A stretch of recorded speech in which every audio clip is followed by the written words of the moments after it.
Cumprimento os irmãos com a paz do Senhor. Quem dormiu bem? Eu passei a noite toda no monte, de coberta.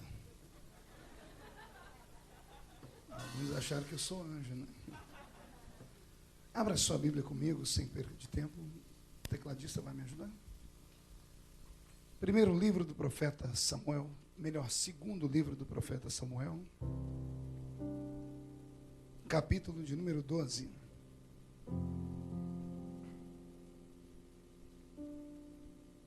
Glória a Deus. Segundo livro do profeta Samuel, capítulo de número 12, versículo 18 a seguir.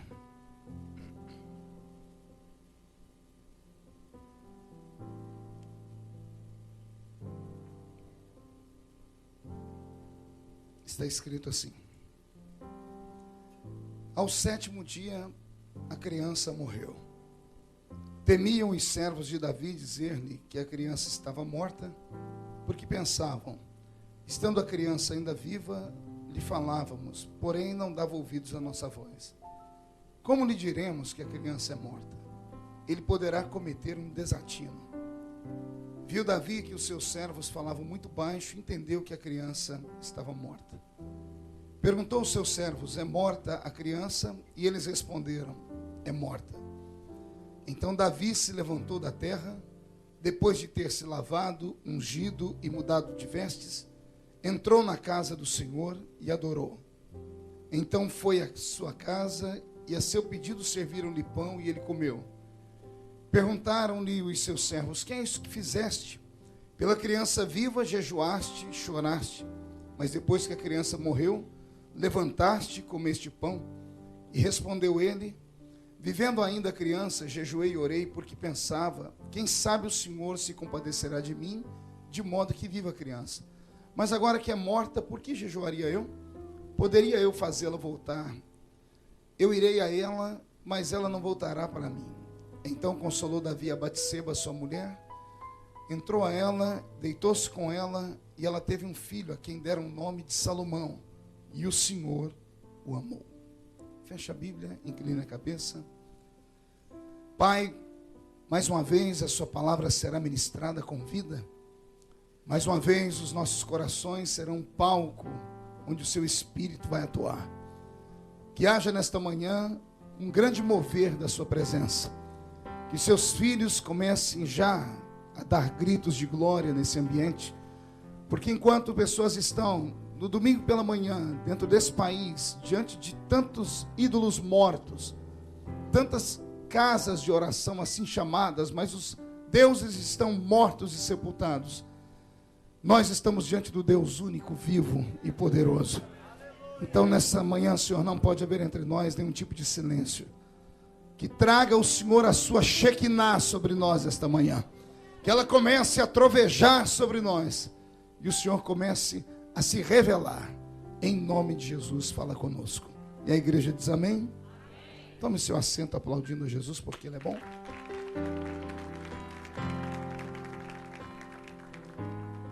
Glória a Deus. Querida igreja de Cristo, noiva do Cordeiro, simpatizantes da nossa fé. A mensagem desta manhã é uma mensagem atípica para o culto de domingo de manhã na Assembleia de Deus de Londres, porque o culto do domingo de manhã é o culto da unção. Eu já reparei que até as mulheres vêm com sapato com salto menor, né, porque sabem que é o culto do reteté de Jesus. Como eu disse, vai ser um culto atípico. Pergunte por quê? Porque tudo que eu preparei de ontem para cá, o Senhor arrancou do meu coração.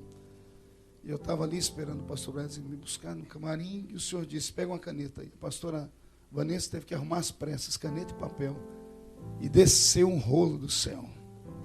Quem crê que Jesus faz isso? O pão é quentinho, acabou de ser fabricado na padaria celeste. Então coma o seu bocado e saia daqui saciado nessa manhã. O texto que eu li é um texto tórrido, frio e triste. É o texto da punição, ou o começo da punição do pecado de Davi.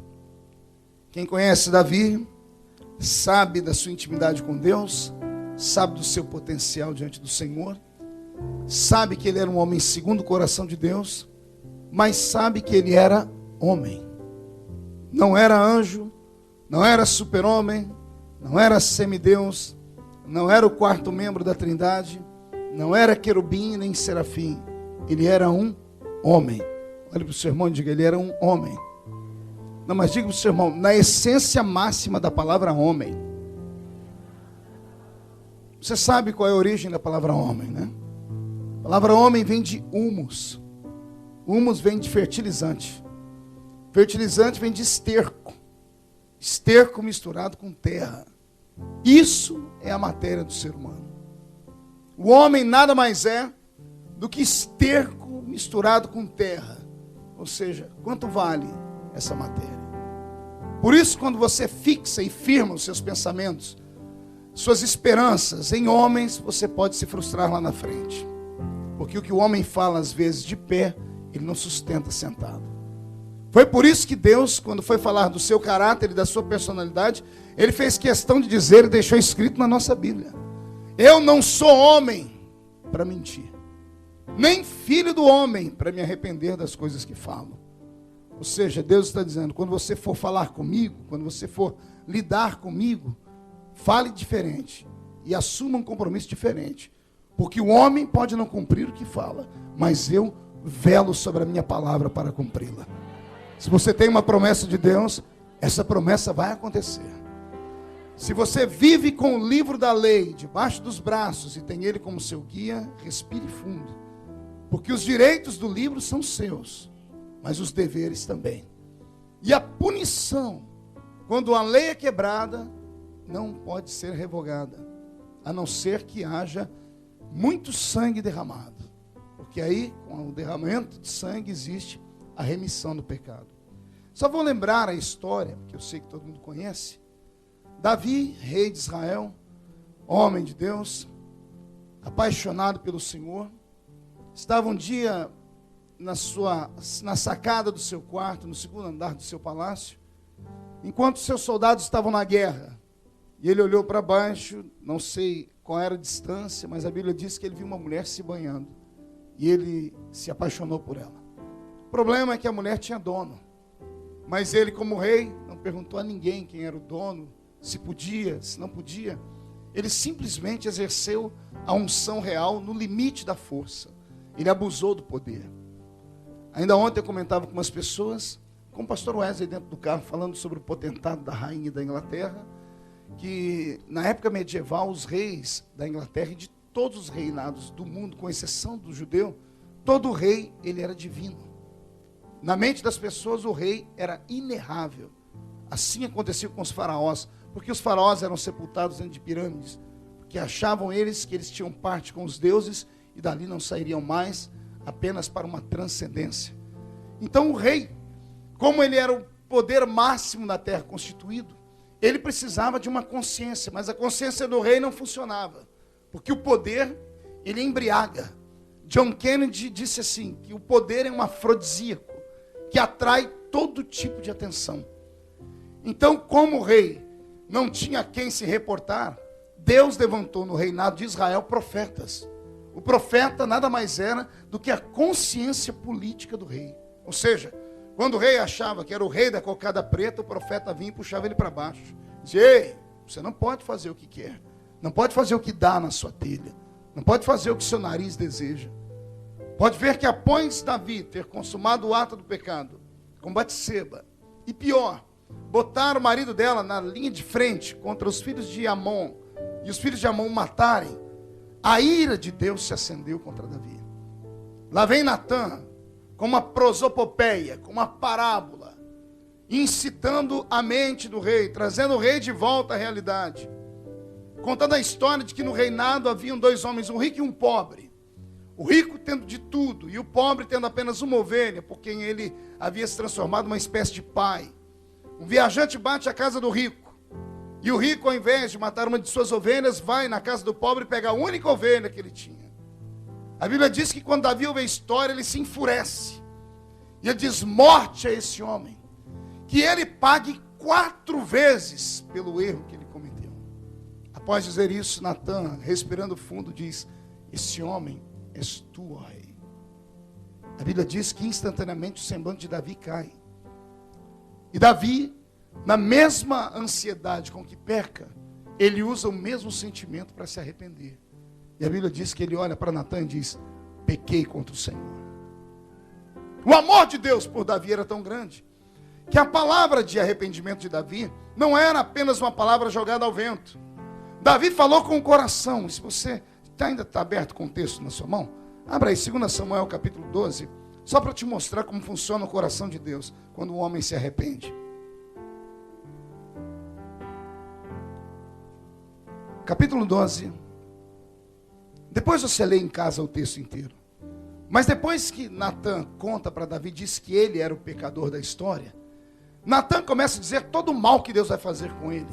Natã começa a vomitar em cima dele. Ele começa a dizer: a espada não vai se apartar da sua casa. Você vai pagar com juro e correção monetária. Isso vai até que chegamos aqui no versículo de número 13. Então disse Davi a Natã: pequei contra o Senhor. Ponto final. Aí começa Natã, porque aí Deus vem no coração de Natã. E Natã diz assim: olha, Davi, o Senhor já perdoou o teu pecado. Não morrerás. Isso aqui me deixa apaixonado por Deus. Porque momentos antes, Natã vomitou todo tipo de maldição sobre Davi por ter pecado. Mas quando Davi vai ouvindo a história, eu imagino um Davi choroso. Eu imagino lágrimas rompendo pelos olhos dele. E ele entendendo que havia se separado de Deus. E quando Natã terminou de falar, ele não pediu para Natã orar a Deus, para Deus revogar as maldições. Ele não pediu para Deus, para que Natã pedisse para Deus ter misericórdia dele. Não. A Bíblia diz que Davi confessou. Ele diz: pequei contra o Senhor. Quando ele diz isso, Deus trava a língua de Natã. Diz: para de amaldiçoar ele. E diga para ele que eu já perdoei ele. E que ele não vai morrer. O versículo na sequência: mas porque com este feito deste lugar, para que os inimigos do Senhor blasfemem, o filho que te nasceu morrerá. A punição agora não vem por causa do erro de Davi, vem por causa dos murmuradores que cercam Davi. Olha o que Deus está dizendo aí para ele: o filho vai morrer, agora não é por causa de você, porque eu já perdoei e não vai morrer, mas por causa dos blasfemadores que te cercam, por causa daqueles que querem que eu te puna, por causa daqueles que querem que você pague o preço, por causa daqueles que querem que você seja um super-homem, por causa daqueles que querem que você seja uma espécie de semideus. Por causa disso, o rebento que você gerou não vai vingar. Davi, vendo a misericórdia de Deus, ele empreende um jejum, e ele ora, e ele implora, e ele jejua, dizendo para si mesmo: se Deus me perdoou e me deu vida, Ele pode dar vida à criança. Mas a Bíblia diz que a criança foi adoecendo, e Deus feriu a criança. E a criança começou a adoecer, e todos os dias os servos de Davi entravam na presença dele e davam notícia: olha, a criança não está bem, mas está viva. A criança está assim, está assado. Até que um dia Davi viu os conselheiros dele num canto, e eles não tinham coragem de falar com ele. E olha o que passava pela mente dos conselheiros: se quando a gente falava para ele que a criança estava viva, ele não dava atenção para nós, só ficava orando e jejuando pelos cantos, o que vai acontecer quando falarmos para ele que a criança morreu? Alguém chegou a dizer: ele vai ter um desatino, ou vai cometer um desatino. Traduzir isso aqui é muito forte, porque estamos falando de um ungido de Deus. Os servos de Davi nunca viram ele daquele jeito. Os conselheiros nunca viram Davi tão atormentado daquele jeito. Os conselheiros de Davi ficaram com medo de dar a notícia ruim para ele, e ele fazer uma loucura. Que tipo de loucura, pastor? Essa que você está pensando aí. O rei ungido, pegar uma corda, colocar em volta do pescoço e se matar. Pensavam que Davi iria se suicidar. Porque era isso que aconteceria com qualquer pessoa que estivesse desequilibrada emocionalmente, como Davi estava naquele momento. Só que o resultado é diferente. Porque no verso de número 20, a Bíblia diz que quando Davi ouviu que a criança morreu, ele se levantou. vestiu novas vestes, lavou-se, ungiu, foi para a casa dele, pediu para que fizessem pão e ele comeu.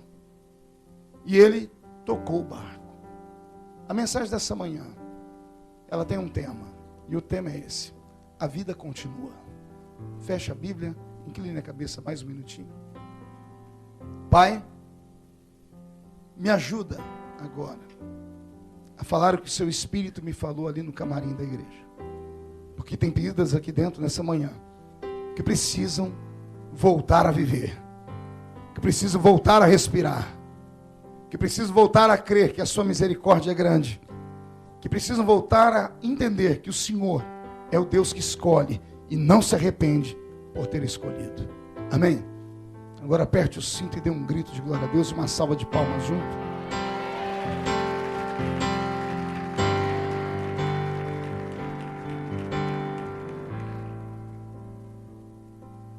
O que fazer quando tudo dá errado? O que fazer quando os sonhos viram pesadelos? O que fazer quando o chão desaparece sob seus pés? Ou quando o teto desaba sobre a sua cabeça? Ou quando sopra um tsunami contra a sua família? O que fazer quando o milagre não vem no final da campanha esperada? A Bíblia Sagrada faz questão de dizer que Davi jejuou 7 dias. E todo mundo sabe que o número 7 é aplicado na nossa fé como o número da perfeição. Pode ver que sempre quando fazemos algum tipo de desafio, ou é 7, ou é os múltiplos de 7, ou usamos então o 40, que também na numerologia bíblica é o número de fé. Mas ou a gente faz 7 dias de campanha, ou fazemos 21 dias, porque o 21 é um múltiplo de 7. E a gente espera que no final desse dia, o milagre exploda na nossa frente. Davi jejuou 7 dias. E no final do 7º dia, o milagre não aconteceu. A criança que devia viver morreu. No final do 7º dia da campanha, quando todo mundo acreditava que a unção que o rei tinha, que a intimidade que o rei tinha, que a confidência que ele tinha com Deus fosse vingar e trazer vida para a casa dele, trouxe morte. Todo mundo esperava o pior. Todo mundo esperava que Davi se matasse. Com Davi eu aprendo algumas coisas aqui nesse texto. Que não adianta a gente chorar sobre o leite derramado. Não adianta a gente querer recuperar aquilo que morreu. Não adianta a gente ficar jogando pedras ou encontrar alguém para acusar das culpas e das desgraças que vieram sobre a nossa vida. Tem coisa que não dá para recuperar.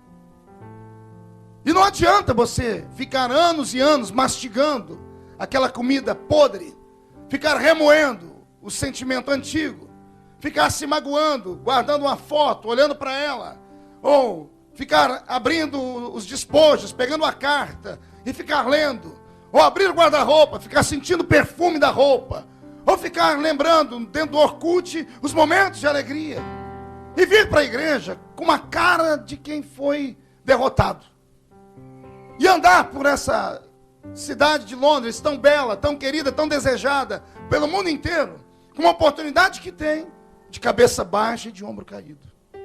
E pior, vir para uma igreja como essa, que é a igreja mais linda, uma das mais espirituais da Europa, e não sentir a presença do Deus que está aqui dentro. Não adianta vir para uma reunião como essa, inclinar a cabeça e ficar com pena de si mesmo. E ficar dizendo, eu sou um coitadinho, eu sou miserável, eu sou um desgraçado, tudo é errado para mim, eu sempre fui rejeitado, eu sempre fui o pior, eu sempre fui o último da fila, tudo acontece com todo mundo, menos comigo. Não adianta ficar fazendo isso.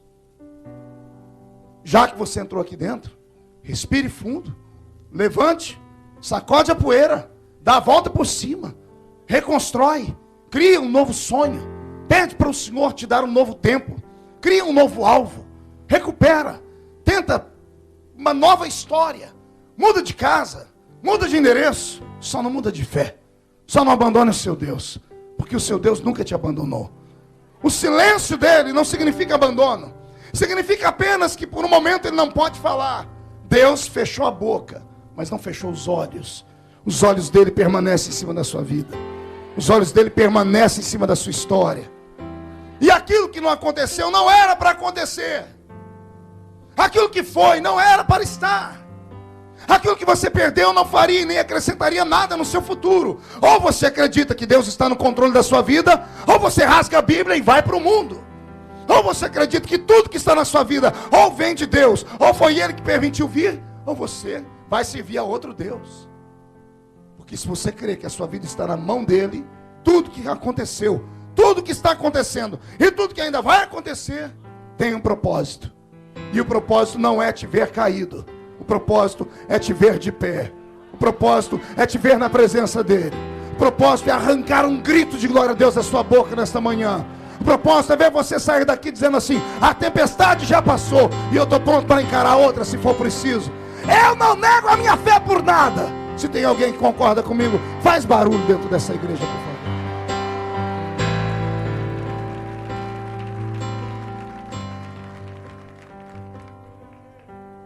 A vida continua.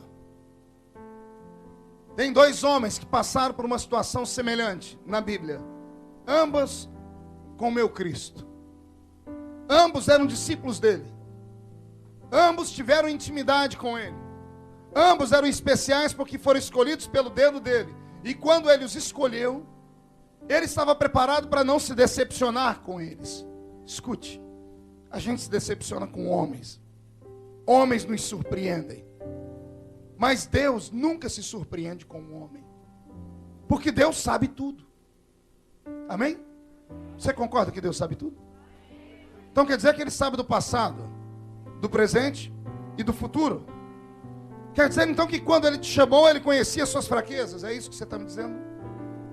Quer dizer que quando Ele chamou Jim Swaggart, ou todos os grandes pastores e cantores que você conhece ao redor do mundo, e todos eles caíram em pecado, em desgraça, trouxeram escândalo e tombaram, Deus sabia que isso ia acontecer? É isso? Sim ou não? Não, pergunta para o seu irmão, negocia com ele, diga: é isso? Você crê nisso? Então Deus é maluco? Então Deus é sádico? É isso? Deus se alimenta de desgraça? Deus é apaixonado por derrota? Que Deus é esse que, sabendo que a coisa vai dar errado lá na frente, permite a coisa acontecer? Era simples, era só Ele não ter levantado o indivíduo. Mas por que Ele levantou, se Ele sabia que a desgraça ia acontecer lá na frente? Deus não se surpreendeu o dia que a mídia mundial colocou um Jim Swaggart na frente da igreja pedindo perdão e os jornais estampando o seu pecado. Escandalizou o mundo inteiro. Teve gente que se jogou do alto da ponte. Teve gente que rasgou a Bíblia e abandonou a fé. Mas Deus, tranquilo no trono, olhou para ele e continuou. Nada surpreende Deus. Agora eu perguntei para ele, falei: Senhor, por que o Senhor deixou? Por que o Senhor chamou um homem sabendo que ele ia dar prejuízo? O Senhor disse para mim: prejuízo na mente de vocês. Porque o ser humano só vê aqui. O ser humano só vê um ato. Ele julga uma vida inteira por um único ato. O homem faz 99 coisas boas para o outro homem. E enquanto ele faz, ele é um anjo. O dia que ele faz uma coisa errada, ele vira um demônio. O homem esquece a folha de trabalho prestada inteira. Deus jamais. Se uma alma salva vale mais do que o mundo inteiro perdido, quantas almas como essa Jim Swaggart te levou aos pés da cruz? Foi isso que Deus disse para mim. O Senhor disse para mim: eu jamais invisto naquilo que só dá prejuízo. Ele me deu muito mais lucro do que prejuízo.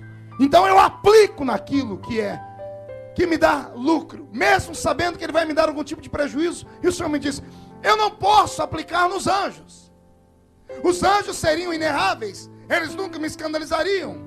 Mas o diabo me acusaria dizendo assim: é claro, o Senhor colocou um ser com corpo transcendental, que tem poder para voar, que tem poder para aparecer e desaparecer, que não precisa comer, nem beber, nem dormir, que não sente fome, nem fadiga, que não sente necessidade de sexo para pregar o evangelho. Aí qualquer um aceita.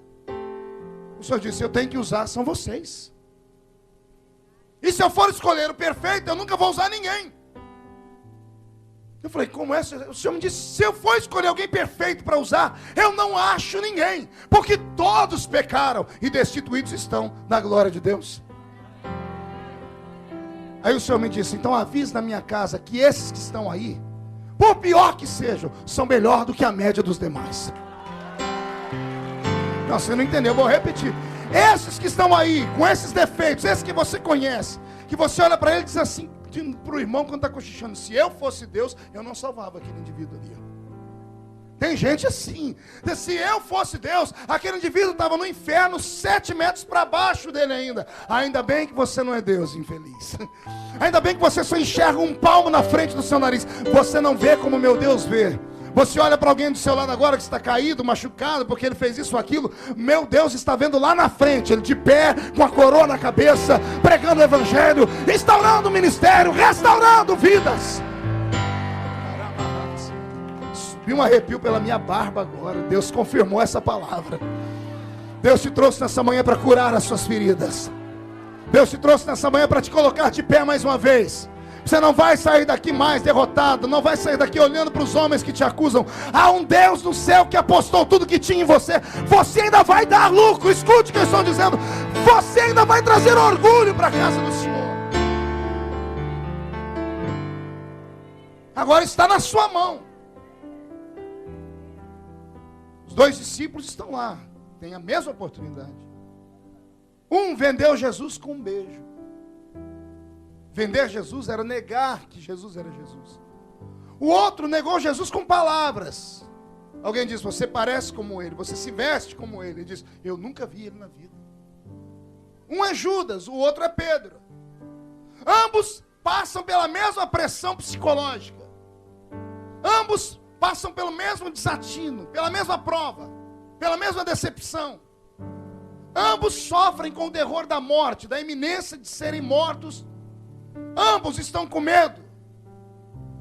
Ambos desacreditam que ele é aquilo que eles pregaram. Um vende, o outro nega. Um não aguentou a pressão. Quando o diabo danou a acusar ele, enfiar as unhas na cabeça dele, porque esse é o maior dom que o diabo tem. Por isso a palavra significa acusador. Satanás é adversário, diabo é acusador. Porque é a única coisa que o diabo pode fazer para atormentar o ser humano. Freud diz que todo ser humano carrega dentro de si uma lei moral. O que é uma lei moral, pastor? Todo ser humano tem uma lei interna, que faz ele saber quando ele está fazendo uma coisa certa e quando ele está fazendo uma coisa errada. Você tem filhos. Veja quando uma criança comete alguma coisa errada, quebra uma xícara, fala um palavrão, ou tira alguma coisa do lugar, ou faz aquilo que o pai não aceita. A primeira coisa que ele faz ou é tentar se esconder, ou é tentar justificar. É natural. A revista super interessante de 6 meses atrás no Brasil trouxe uma matéria fantástica. Ela disse assim: cientistas fizeram isso, estudaram isso ao longo de 50 anos. Se pegar uma criança de 3 anos de idade e colocar ela numa ilha isolada, longe da civilização, e dar a ela condições de se manter, comendo e dormindo e se vestindo, 20 anos depois, se chegarem a qualquer pessoa nessa ilha, vai olhar essa criança adorar um coco, ou uma árvore, ou uma pedra, ou o sol, ou a lua, ou as nuvens. Porque todo ser humano tem dentro dele um DNA que ativa a sensibilidade àquilo que é divino. Ou seja, o ser humano nasceu para crer que Deus existe. Até o ateu, e lá super interessante, escreveu que o ateu é o mais crente de todos, porque é um crente frustrado. Como ele é um crente frustrado, ele fica falando que Deus não existe, só para Deus olhar mais para ele do que para os outros, só para tomar um puxão de orelha a mais. Se todo homem tem dentro dele a sensibilidade da crença que Deus existe, há dentro dele uma lei moral que faz ele entender o que é o bem, o que é o mal, o que é o certo, o que é o errado. Pedro e Judas foram atingidos pela consciência. Veio o diabo e atormentou os dois um pouquinho mais. Um não suportou a pressão. A pressão foi tão forte que ele usou toda a força que ele tinha para ter coragem de subir no alto de uma montanha, arrumar uma corda, colocar em volta do pescoço e pular lá de cima. O outro usou a mesma pressão para ir para um canto, dobrar o joelho e chorar até não ter mais voz para falar. Ambos são acusados pelos pecados. Sobre Judas incorre uma acusação maior, porque todo mundo diz assim: ele vendeu Jesus, e Pedro não vendeu Jesus. Só que Judas não teve força para suportar. Para Judas a vida dele terminou. Para Pedro, ele teve uma segunda chance. A vida continuou. Isso nunca saiu de Pedro. Toda vez que alguém comentava sobre os seus feitos, alguém tinha que lembrar que ele negou Jesus. Vai ficar marcado para sempre as derrotas da nossa história. Mas você tem que aprender a reeditá-las. Você tem que aprender que aquilo que ficou no passado, ficou no passado. O presente é diferente. E o futuro será melhor ainda. Enquanto você não aprender a lidar com o passado, você vai ser essa pessoa difícil de ser cuidada. Toda vez que você ver uma pessoa na igreja, ou no seu convívio diário, que tudo que você vai falar para ela, a pessoa só sabe falar alto. A pessoa só sabe dar pancadas. A pessoa não consegue esboçar um sorriso. Não tenha raiva da pessoa, tenha pena. São traumas internos mal resolvidos. São pessoas que foram tão roubadas na vida que a única forma de se defender é atacar. E essas pessoas criam ao redor delas uma redoma. São inatingíveis. Elas não conseguem amizade, elas não conseguem se estabelecer no casamento, elas não conseguem se estabelecer dentro da fé, não conseguem se estabelecer em lugar nenhum. São pessoas que nós pastores temos dificuldade de pastoreá-las, porque são impastoreáveis. Porque a cura não vai acontecer de fora para dentro, tem que acontecer de dentro para fora. O milagre que você busca não está na minha mão. Pode vir aqui Benihim. Benihim pode orar por você, pode soprar por você, ou pode cuspir em cima de você. Ele pode escarrar em você. Porque se o sopro dele tem aquela unção, imagina o escarro dele. É unção concreta, é unção condensada. Ele pode fazer o que for em cima de você e nada vai acontecer. Porque o milagre está dentro de você. É você que tem que pegar a pressão que veio sobre você. E esse poder que a pressão gerou, é você quem escolhe. Ou você vai usar ela para pular do alto de uma montanha, porque tem que ter muita coragem para se matar. Tem que ter muita coragem, tem que ter muito peito para subir numa árvore, se jogar na frente de um carro. Tem que ter muita coragem. Todo mundo chama o homicida ou suicida de covarde. Não são covardes. São muito mais corajosos que alguns de nós. Você pegar uma faca e ter coragem de cortar o pulso. Você pegar um revólver e dar um tiro na orelha. Você subir no alto de uma ponte e pular lá de cima. A pessoa tem que ter muita coragem para isso. A força que é gerada pela pressão é tão grande que ela descontrola o ser humano. Ele vai além dos seus limites. É você quem escolhe. Se matar ou encontrar um cantinho da parede nessa manhã. Porque para pedir perdão também tem que ter coragem. Admitir que está errado não é para qualquer um. É mais preciso ter coragem para confessar o erro do que para cometer o erro. É você quem resolve. Ei, escute. Estou falando como pastor. Fazia tempo que eu não pregava como pastor. A roupa pode esconder. O sorriso nos lábios pode esconder. A pintura, a maquiagem, sua altivez pode esconder aquilo que você é de verdade, ou aquilo que você tem feito, mas pode esconder de mim que sou homem.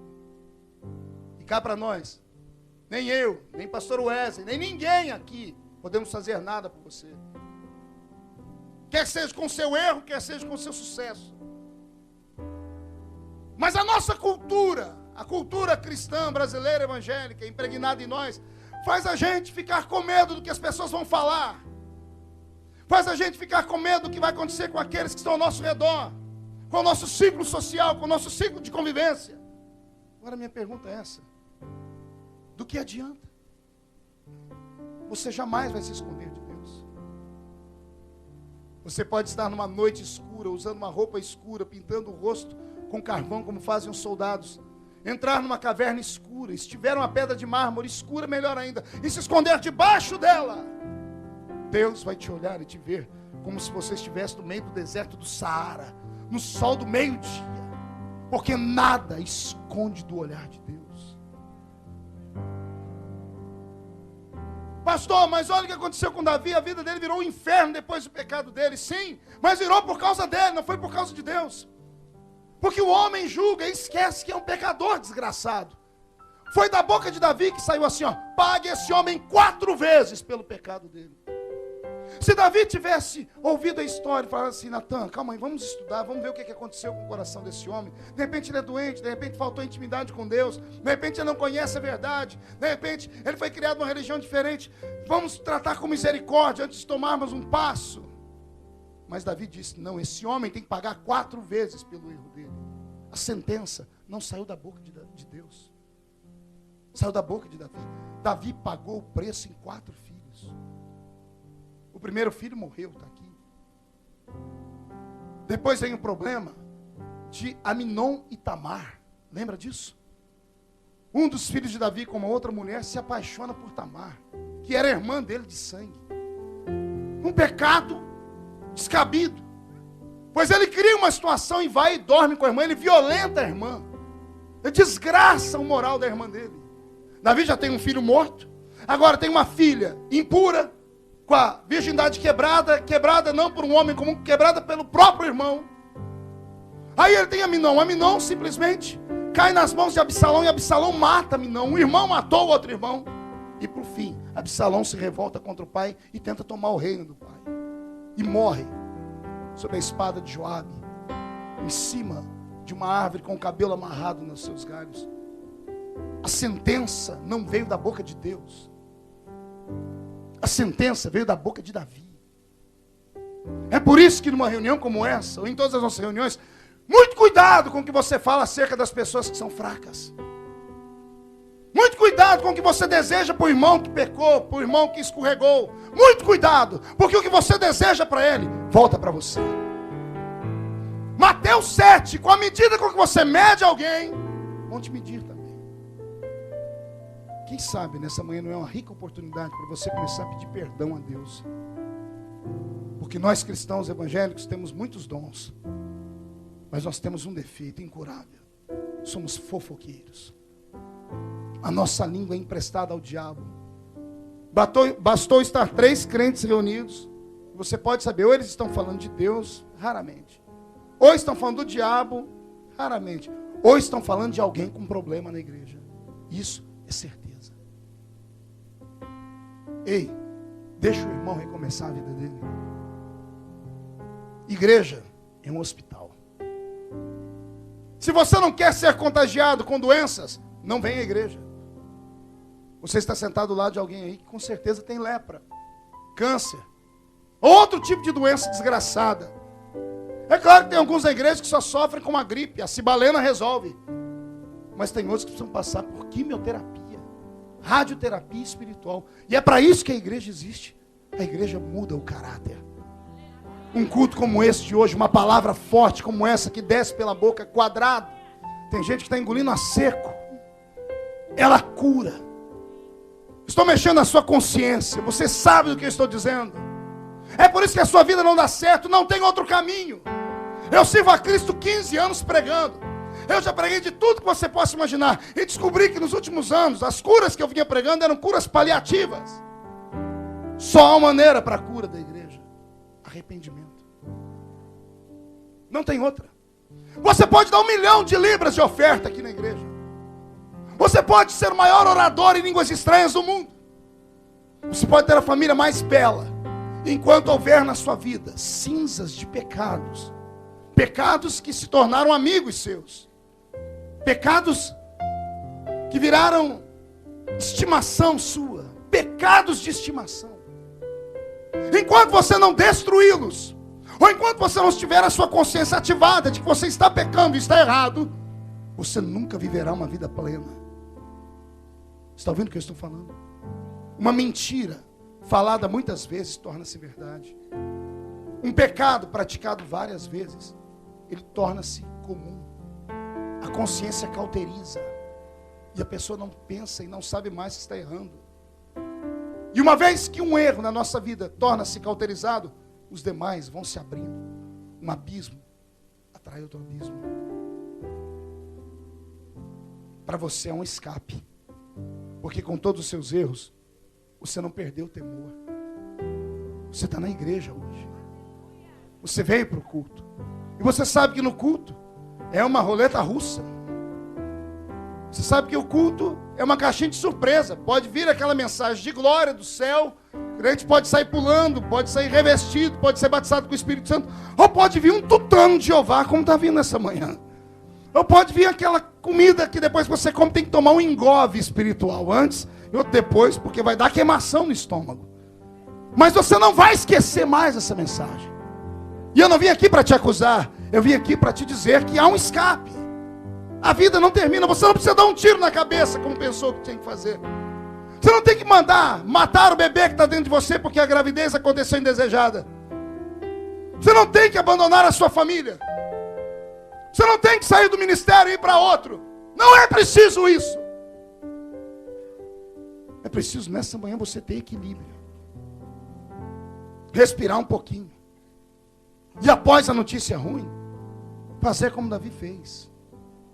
A primeira coisa, você precisa se levantar. Foi o que Davi fez. Verso 20. Então Davi levantou-se da terra. Ei, se levanta nessa manhã. Eu não estou falando do corpo, porque seu corpo está em pé, está ereto, está bonito, você tem cuidado muito bem dele. A ração aqui está boa. Eu que o diga. Ontem eu fui lá no Preto comer. Oh, glória. Comida santa. Mas hoje, o Senhor quer te ver de pé por dentro. Você não percebeu que por mais unção que venha no culto anterior, por mais que você grite e pule, ao sair da igreja, parece que você não participou de nada. Na domingo é uma explosão, você recebe unção dobrada, domingo de manhã e domingo à noite, o culto te enche. Mas na segunda-feira de manhã, antes do meio-dia, o vaso que estava transbordando no domingo à noite, antes do meio-dia está vazio. Por quê, pastor? O vaso está trincado. Tem que consertar o vaso. E não dá para consertar o vaso sozinho. Só na mão do oleiro. E enquanto eu orava, pedindo a Deus para me dar força para pregar essa mensagem, o Senhor disse: avise o povo que eu já arregacei as orlas do meu vestido, das mangas, eu já preparei a olaria, a água já está aqui, o vaso que quiser ser feito de novo é só se jogar na minha presença. O Senhor vai curar o trincado do seu vaso nessa manhã. Você vai sair daqui mais crente, vai sair daqui mais comprometido, e vai sair daqui curado. Porque não é porque Deus não tenha respondido a sua oração que Ele tenha te rejeitado. Não é pelo fato de você ter passado pelo vale da sombra da morte ou cometido alguma coisa que foi uma coisa muito violenta contra a nossa fé, que isso vai tirar você das promessas que Ele te deu. Se o meu Deus pegou um Pedro, depois de todos os defeitos dele, depois de todos os erros miseráveis dele, e eu estou falando de Pedro, você lembra do Pedro que eu estou falando, né? Aquele que quando Jesus vai lavar os pés dele, ele esconde os pés. O ato mais santo de Deus na terra. Deus ajoelhado na frente de um homem e lavando o pé dele. É o ato mais sacro, mais santo e mais misericordioso que há no mundo. É Deus dizendo assim: eu estou disposto a tudo para lavar os seus pecados. Até ajoelhar nos seus pés, se for preciso. Tamanho é o amor que Deus tem pelo homem. É esse Pedro que esconde os pés. E depois da bronca de Jesus dizendo: se eu não lavar seus pés, você não tem parte comigo. É o mesmo Pedro que esconde, é o mesmo Pedro que se mostra. Agora ele estica os pés e as duas mãos juntos. Ele diz: se é para ter a sua presença, não lava os pés só não, lava o meu corpo inteiro, porque eu não vivo sem a sua glória, Senhor. Aleluia. É esse mesmo Pedro que está no meio das ondas do mar, andando, pisando forte por um momento, tendo orgulho, dizendo assim: tá vendo? Ninguém anda em cima das águas, só eu e ele. E daqui a pouco ele afunda. E quando vai afundando, ele é obrigado a gritar: mestre! E lá vem Jesus colocando um apelido nele: homem bully. Lembra do bully do Brasil? O que é um bully? É um lugar de pôr. Jesus chamou de bully, homem de pouca fé. Essa é nova, gostou? Pega essa aí. Ô Pedro, homem de pouca fé. Você: Senhor, não deu, eu andei até onde deu. O vento soprou e eu tombei, ué. É esse Pedro que só erra perto de Jesus, que nega ele, que faz tudo errado. Lembra o que Jesus fez com ele antes de ir embora? Jesus reuniu o colégio apostólico inteiro. Lá está um João perfeito, o homem a quem Jesus amava. Lá está um Mateus equilibrado. Lá está um André pregador, um homem que tinha eloquência para convidar as pessoas. Está todo mundo perfeito.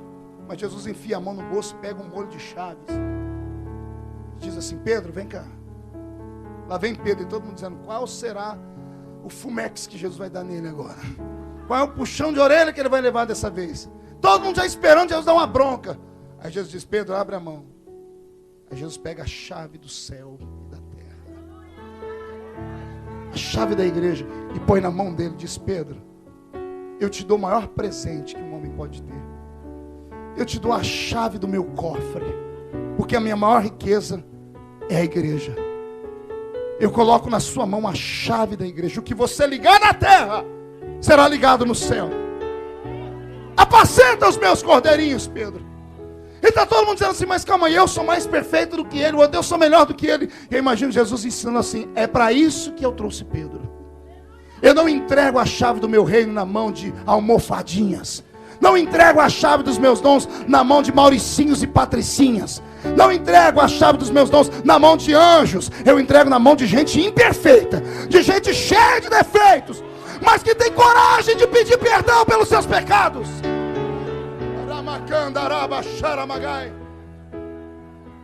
Me subiu um arrepio pelo corpo de novo, e a barba está em pé aqui. O Senhor está me dizendo a seguinte palavra: Ele só te trouxe para cá porque você tem defeitos. Se você fosse perfeito, você não prestaria para estar aqui. Você estaria trabalhando com Bill Gates. Você estaria dirigindo a Microsoft. Se você fosse perfeito, você estaria em Hollywood agora, atuando num filme. É por você ser imperfeito que Ele colocou nas suas mãos os dons. E se segure Inglaterra, se segure Brasil, não sei de que país você é. Você ainda vai dar o que falar. A sua história vai deixar muita gente de cabelo em pé. Vai ter gente que vai olhar para você e vai dizer assim: o que é que deu nele? Ah, caralamanassurehai. Eu fico imaginando, pastor Wesley, o dia de ontem, seu aniversário, muita gente que lhe conhece. Alguém lembrou do seu aniversário nos Estados Unidos, no Brasil. E eu fico imaginando alguém: hoje é aniversário do Wesley. Alguém falando: pois é, rapaz. Não é que o homem cresceu? Não é que Deus abençoou, hein? Não é que o trabalho que era para morrer vingou? Assim como falaram ontem do Senhor, vão falar de você daqui uns dias. Porque todo mundo apostava que você ia cometer um desatino, Davi. Quando a bênção não veio, quando o filho morreu, todo mundo apostava que você ia entregar os postos. E todo mundo pensava que você ia desistir da existência. Mas não.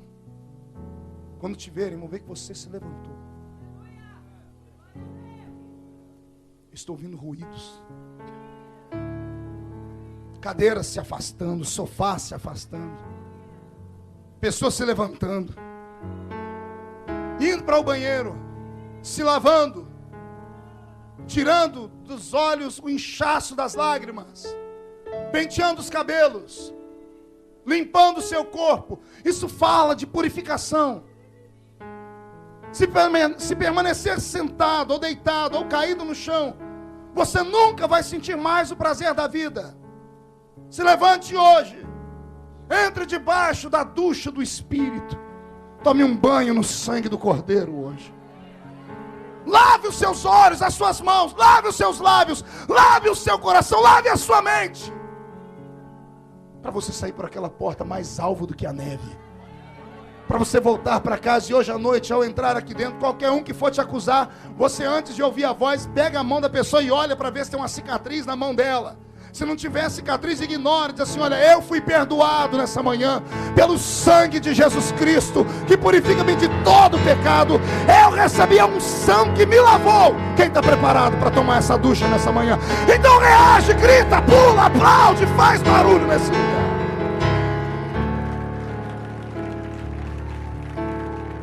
Ramacandarai. Foram 7 coisas que Davi fez. Primeiro, ele se levantou. A cotovela, irmão, diga: já está de pé ou não? Diga: você se levanta ou eu te dou um cascudo na cabeça. Vai, anima-te. Depois de levantar, Davi se lavou. Ou seja, ele se purificou, pediu perdão. Depois a Bíblia diz que Davi se ungiu. Ungir significa separar, se consagrar. Mais uma vez, ele pegou a unção real que tinha, deitou sobre a cabeça dele. Porque caído no chão, não fazia sentido ficar com a coroa. Enquanto você permanecer caído, todo mundo vai pensar que você é um rei deposto. Você é uma princesa, é um príncipe sem poder. Levanta, separa, pega a coroa, enfia na cabeça de novo. A porta vai se abrir. Os súditos estão lá fora esperando a sua reação. Uns estão dizendo que você vai se jogar de cima de uma montanha e se enforcar, como Judas.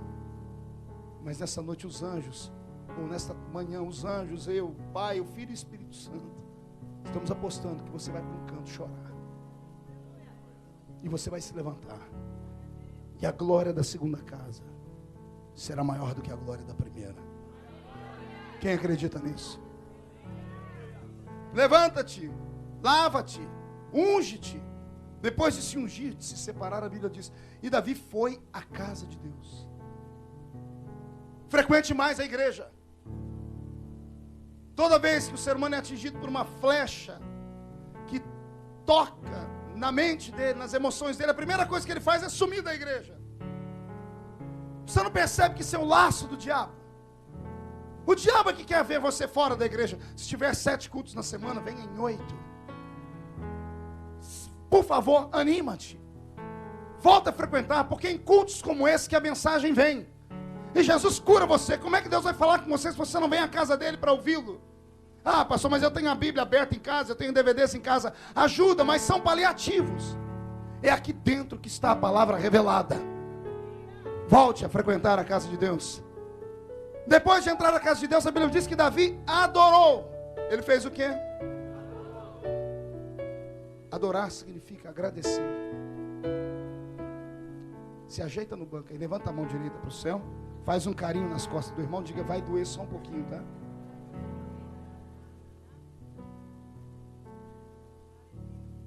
Adorar significa agradecer. Pergunte para mim: Davi agradeceu o quê, pastor? A morte do filho. Tem força para isso? Tem coragem de hoje dobrar o joelho na casa do Senhor e dizer: Senhor, eu te agradeço por eu ter caído. Te agradeço por ter perdido meu casamento. Te agradeço por ter perdido meu filho, meus sonhos. Fazendo isso, você vai estar dizendo: a minha vida está na sua mão. É o Senhor quem controla. É a oração de Jó. Deus deu. Deus levou. Bendito seja o nome do Senhor. Incline a sua cabeça, porque eu senti que Deus atingiu você agora.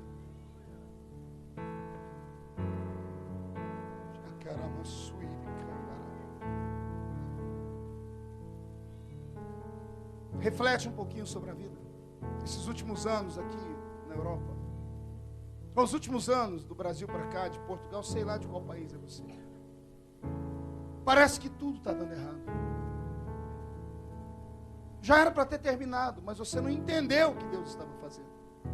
Enquanto ficar remoendo, com remorso, com mágoa, nada vai acontecer. Adorar significa agradecer. Agradece a Deus.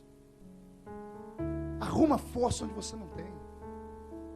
Se desprega do passado. E glorifica.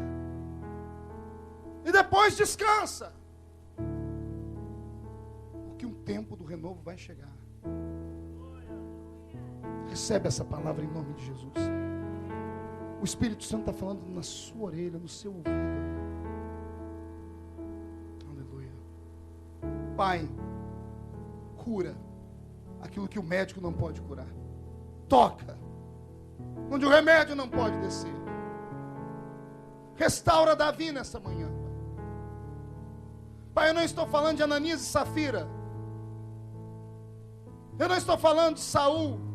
Eu estou falando de Davi. Davi é ungido. É fraco, mas é arrependido. Ele erra, mas erra tentando acertar, Pai. Põe Davi de pé. Reconstrói a vida deles.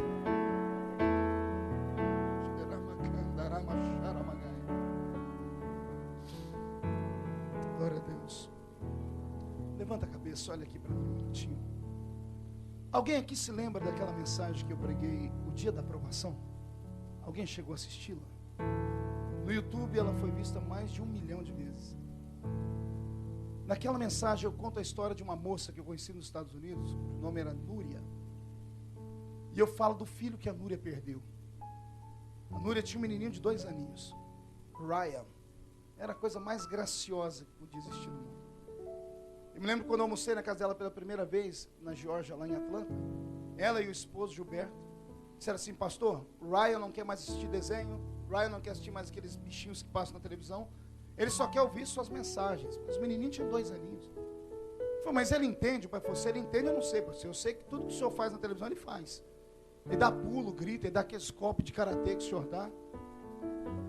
Eu me lembro da última vez que eu vi o Ryan, ele estava de suspensóriozinho, porque naquela época eu ainda usava o suspensório, estava 30 quilos mais gordo, precisava do suspensório. Aí a mãe disse para mim: será que ele vai ser um pastor um dia? E eu disse: com esse jeito, parece que tem chamada. E eu profetizei: amém, que seja um pastor.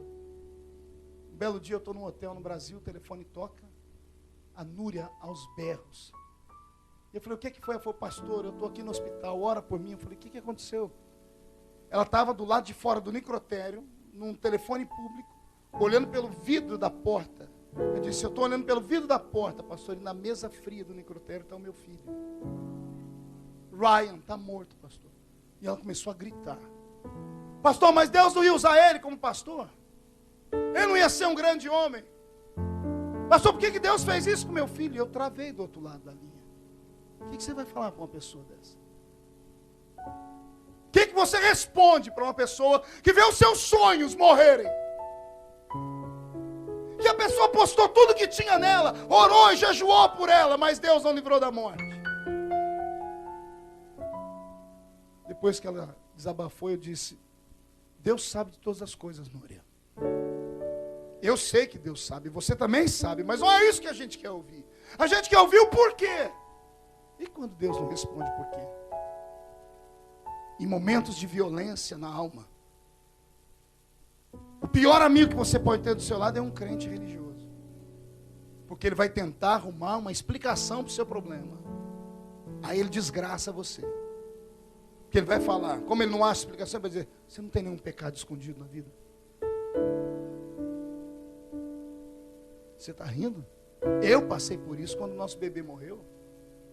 Quando meu filhinho foi embora, profetas do Brasil me ligaram: conserta-te, homem.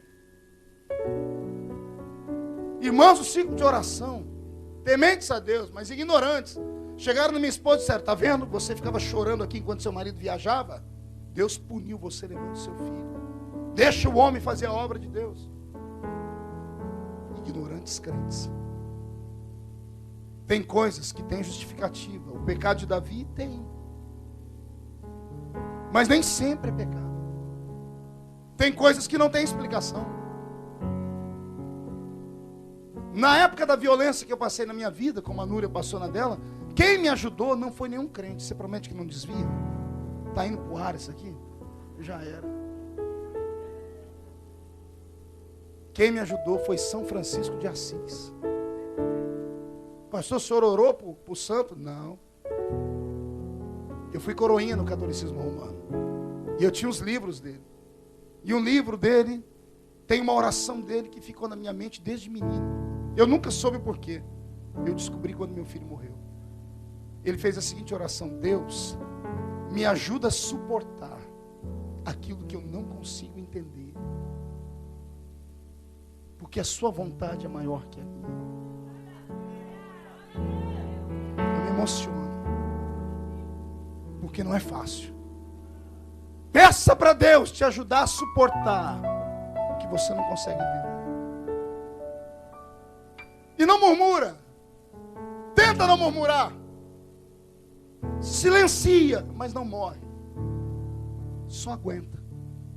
Daqui a pouco passa. Eu descobri na vida, pastora Vanessa, que Deus deu um dom ao ser humano que não deu a mais ninguém. Nem anjo tem, nem animal tem, pastor Alexandre. Deus deu ao ser humano um dom. É o dom de sofrer uma violência, sofrer um trauma, e por mais violento que seja, o tempo vai amenizando, vai apagando. 5 horas da manhã, acordei com a minha filha chorando. 5 não, 4. Eu disse: o que foi, Karen? E ela: pai, eu estou chorando por causa do acidente que Deus livrou a gente. O trauma veio com um retardamento de quase um dia. Foi às 4 da manhã do dia anterior. Era 4 da manhã dessa manhã, minha filha chorando.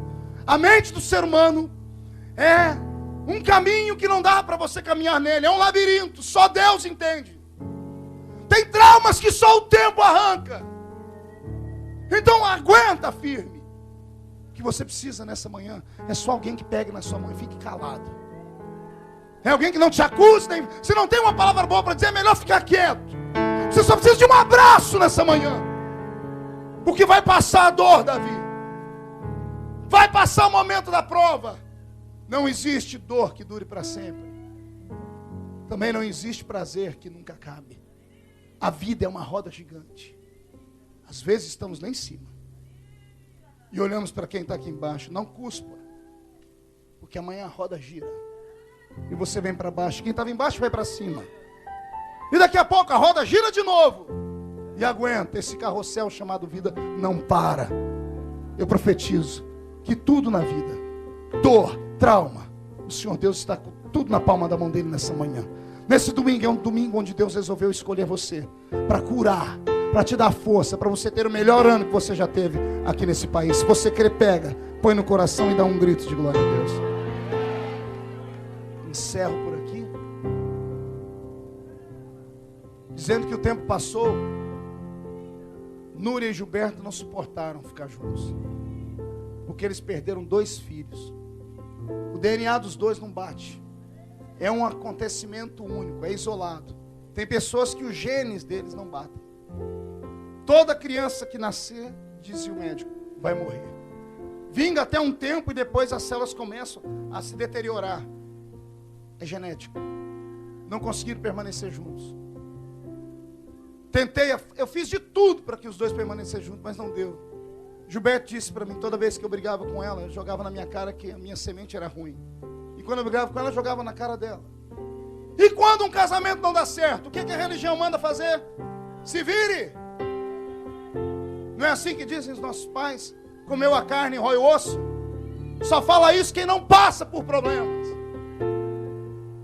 Só fala isso quem nunca teve um problema sem solução no casamento. Falar da vida dos outros é fácil. Chegaram em mim e disseram, pastor, o que a gente faz? Eu orei a Deus, porque eu virei conselheiro dos dois. E naquela semana eu ouvi uma história cavernosa. Uberlândia. Uma irmã de um pastor amigo meu, ele me contou a história porque eu não conhecia a história da família. Ele disse, pastor Marcos, minha irmã morreu tem 2 anos. Casada, o pai dele pastor, 5 pastores da família, ela casada com um diácono. O diácono na igreja, um homem de Deus, um santo. Em casa, um demônio. A família aconselhou e a menina, pai, eu não aguento mais, ele me bate. O pai, filha, casou, tem que aguentar até o fim. Suporta. Ela contou para o pai umas 10 vezes. E o pai sempre orava, levantava as mãos e orava. Não, o milagre vai chegar. Um belo dia bateram na porta da casa do pai para dar notícia que ela estava morta. O diácono enfiou uma faca nela e matou ela. Aí vai todo mundo ao redor do caixão chorar. Mas ela tentou escapar desse casamento desgraçado. Mas a religião, envelhecida sua casca, que não sabe que cada caso é um caso, forçou a menina a ficar para manter a aparência da família.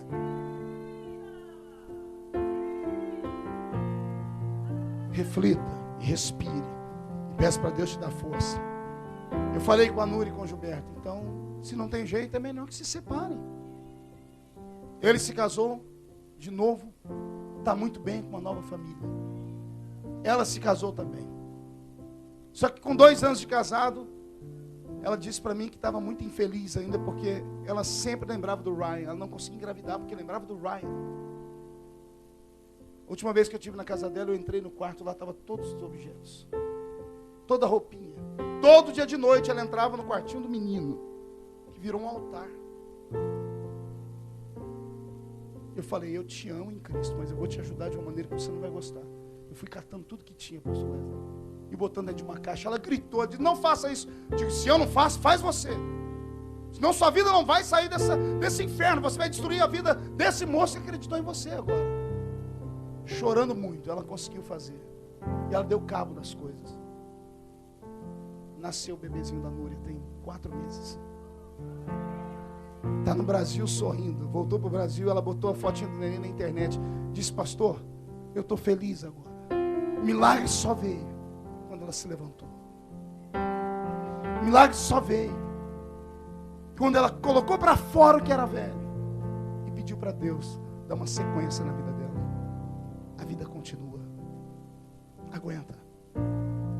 Nessa manhã, Deus quer pegar na sua mão e te fazer andar por caminhos que você nunca andou ainda. Amém? Incline a cabeça. Eu quero você aqui na minha frente, sem ninguém te olhar. Não quero que ninguém te veja. Eu quero você que foi violentado, violado na alma, no espírito, no corpo. Eu quero você que está passando pelo vale da sombra da morte. Eu quero você que está machucado. Eu quero você que escorregou, que se jogou, que caiu, não me interessa. Eu quero você aqui na frente, Davi. Vem. Vem, porque eu vou orar pela sua vida hoje. Mas eu queria você de joelhos. Oh, meu Deus. Aleluia. Oh, aleluia.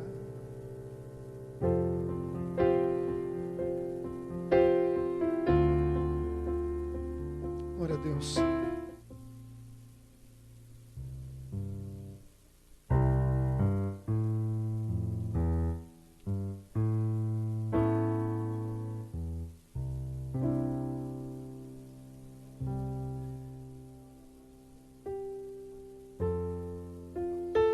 Aleluia. O barulho que eu escuto aqui é melhor do que os barulhos que eu esperava ouvir. Isso é avivamento. Chora mesmo. Se quiser colocar a boca no pó, coloque. Se quiser deitar nesse chão, ignora todo mundo que está perto de você agora. Ao 7º dia morreu a criança. Temiam os servos de Davi dizer que a criança estava morta, porque pensavam que, estando a criança ainda viva, nós falávamos, porém não dava ouvido à nossa voz. Como lhe diremos que a criança é morta? Ele poderá cometer um desatino? Viu Davi que os seus servos falavam baixo e entendeu que a criança morreu. Perguntou aos seus servos: é morta a criança? E eles responderam: sim, a criança morreu.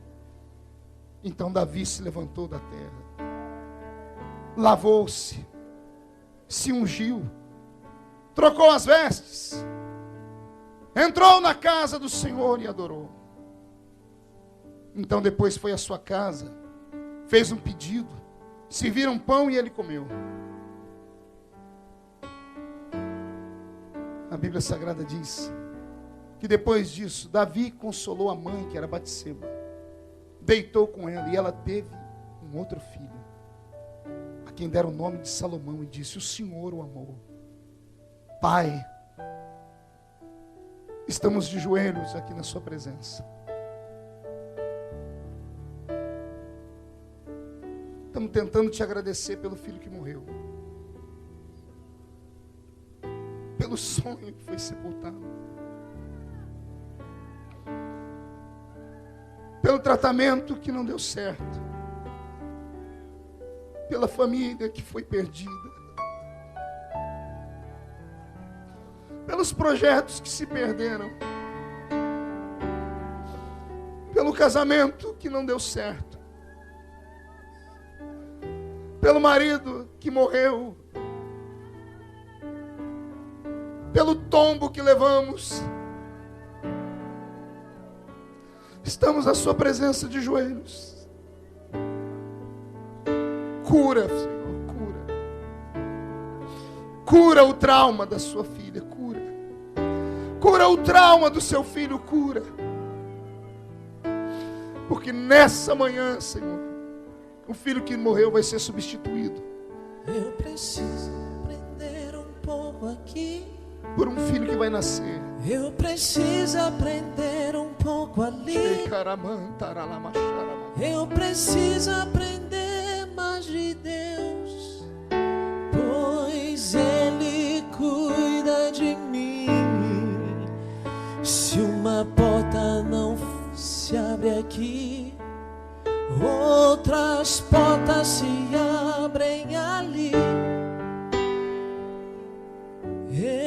precisa aprender. Deus cuida de mim.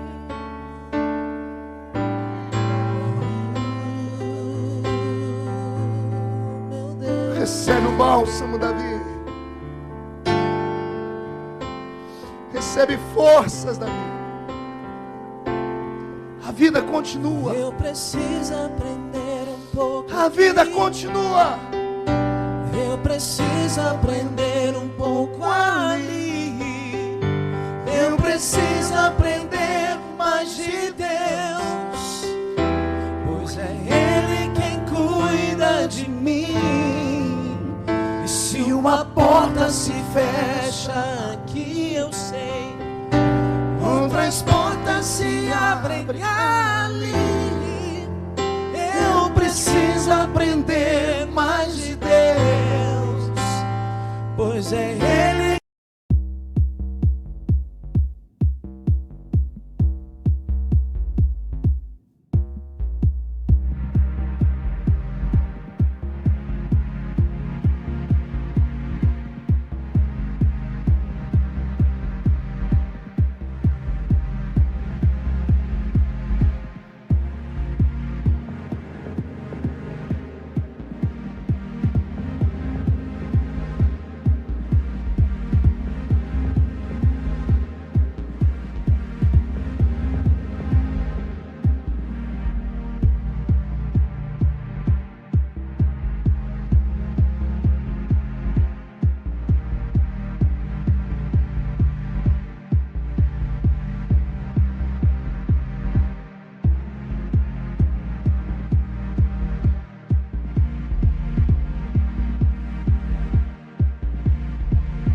Quem cuida de mim, oh, oh.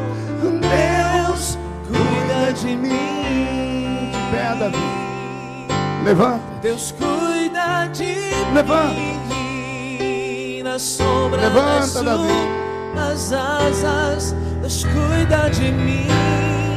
Unge-te, Davi. Eu amo a sua casa. Veste novas vestes. E não ando sozinho. Entra na casa do Senhor e adora. Aproveita para adorar. Aproveita para adorar. Deus cuida de mim. Aproveita para adorar. Agora é a hora de glorificar. Deus cuida de mim. Na sombra das suas asas, Deus cuida de mim. Eu amo a sua casa e não ando sozinho. Não estou sozinho, pois sei, Deus cuida de mim. Abra a mão direita. Coloque no teu ventre. Eu profetizo em nome de Jesus. Homem, mulher, criança, adolescente, leigo, pastor, que o Senhor abrirá a tua madre uma vez mais. E no lugar do filho que foi embora, o casamento, ministério, família, sonho, projeto, emprego, o Senhor está fazendo nascer outro hoje. E a Bíblia manda dizer, e a boca de Deus fala, que esse filho que vai nascer não morrerá. O Senhor vai amar ele, e a sua história nunca mais será a mesma. Levante as duas mãos chacoalhando, diga: eu te dou graças, Pai.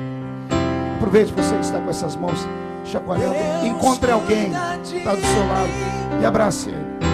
Diga: Deus reconstrói a história. A vida continua. Deus cuida de mim. Diga para o seu irmão: a vida continua.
Passa umas 100 pessoas aqui dentro. Vai lá. Sai andando por aí, sai andando por aí.